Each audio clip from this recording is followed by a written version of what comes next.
If you could help a child in need, would you? CASA, or Court-Appointed Special Advocates, is a non-for-profit organization that helps abused and neglected children move beyond foster care.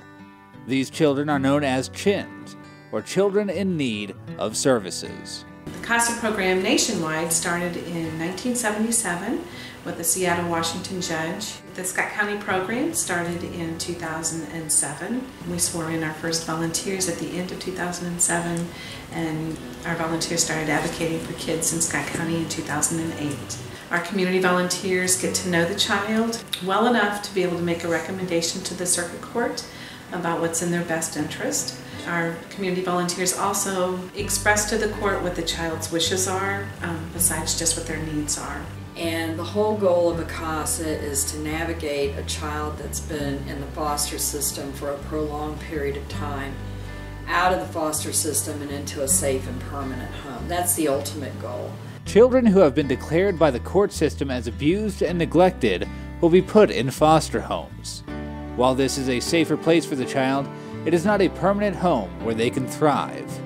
My personal experience is that children who you first meet and who have been in the foster system for years and have maybe in their 5th or 6th placement, and they're tired and they're psychologically drained from being bounced from home to home, to see them where they started from and to see where they are now in an adoptive home, permanent home, living a happy, vibrant life, that is the most amazing thing, because that child's life has been changed and altered forever for the better. Not only is Lisa an officer for CASA, but she is a court-appointed advocate herself. She became a CASA to a girl named Treasure. Her big issue was, the reason they removed her was because she was missing so much school, really. I missed 53 days of school in a row. Not here, there, it was in a row. Through CASA, Treasure was able to meet the Coles. She lived with them as a foster care child. A year and a half went by that I lived with the Coles, and still we weren't thinking about adoption or anything because it wasn't on our priority list. We were getting foster kids in and out like crazy. And my CASA, Lisa, she came up there whenever I needed her. If I called her, she would take off work or something and come up there and see me. That's how important I was to her.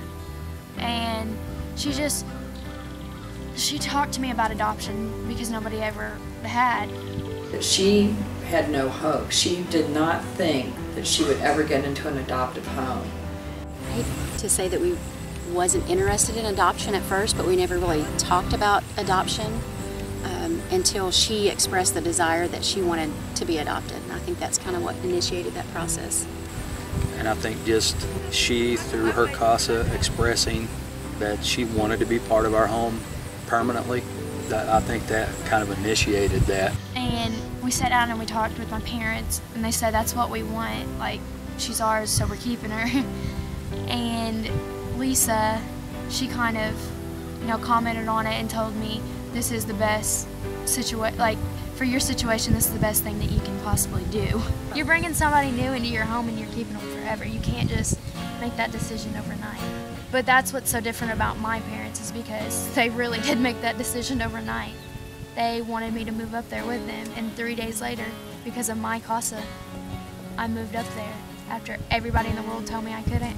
Whenever I got adopted, it was like a breath of fresh air. Like, it was like I could breathe. I didn't know what family was. I didn't know what love was. I didn't know what caring about somebody could mean to somebody. I didn't know that you could be important to somebody. And then whenever I got adopted, Lisa still didn't stop coming around. She still came and seeing me, not as a CASA, but as like a friend or as family. And we'd go out and we'd do stuff together, and she made sure I was okay. Nothing's ever went right for me until my adoption. And so I've always been so negative, and I've kind of let loose now, like after my adoption. It's almost been like a year later, and now I'm starting to be happier and realize you can't be negative. I mean, she's just a total different kid, I think, from when she first moved into our home. Like you said, she struggled in school. She was behind 2 grades. She didn't have the confidence that she has now. She kind of stayed to herself, and just seeing her now, not only interacting with the other kids, but she's out speaking to the community about CASA, and that's something that I know I wouldn't have expected from her when she first moved in. CASA needs more volunteers because there are so many children out there that were just like me, and I think that every kid should have a CASA because, like, if one kid, even one kid doesn't have a CASA, that's putting their future on hold, and that could have been me. I probably wouldn't be in this position if I didn't have a CASA. I wouldn't be in this position. CASA has been a force for good in the community, and the need grows every year. In 2013, there were over 239 new CHINS cases. A county of our size of 22,000 should have an average of 50 or 60 new cases a year. So we are way above the state average. We are always looking for community volunteers, and we are in great need of community volunteers. Becoming a CASA is not the only way you can help. CASA has a book drive and collects new and gently used books age appropriate for children. We want to have a garden in the backyard. It's like a kid's garden where if they want to have a supervised visit with their parents, they'll have a place to go and sit. And so we could use people to help us there. We need people who are willing to train in topics that are relevant to fostering and adoption. So anybody who has a talent is always welcome to come and help us. So. This is our third year for a superhero run, and it's a 5K and a 1K, and it can be a run or a walk. Every kid needs a superhero, and so that's a fundraiser that National CASA is actually trying to use as a national event.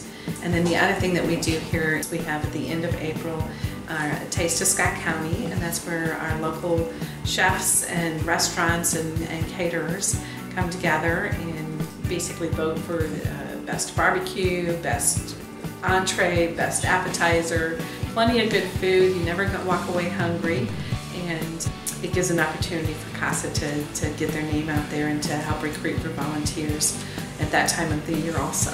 We also have had recently a woman bake pies and raised close to $1,600 just in baking pies. Then we have another person who's organized a bike run or a motorcycle ride run type thing. And so you give these children hope and you give them a voice that they otherwise didn't have. So it truly does make a difference in a person's life by being a CASA. And I just think that it helps a child emotionally, mentally, and just their physical appearance. Like, I was so happy. I've never been more happier than my life than I have been with my CASA. You can make a difference in a child's life. If you want to help, the number for the Scott County CASA is 812-752-4748. They are located at 36 Forest Avenue in Scottsburg, Indiana. If you would like to help outside Scott County, the official website for CASA is casaforchildren.org. Together, we can end child abuse.